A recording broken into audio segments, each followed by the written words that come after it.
እንደው የሰው ልጅ ሲቸገር በተወሰነ መልኩ ደስ ሊለው ይገባል።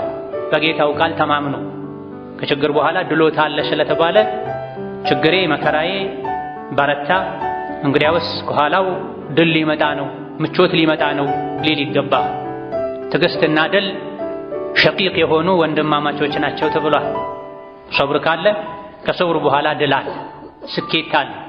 ያሰቡትን ማሳካት ከሚሰጉት ከሚፈሩት ነገር መዳን የሚቻለው መቼ ነው? ከችግር ጋር ሶብር ካለ። ከችግር ጋር ከሙሲባ ጋር ከመከራ ጋር ሶብር ከሌለ ችግሩ የተባባሰ ይሄዳል። ከዱንያ አልፎ አኺራን ይጎዳል።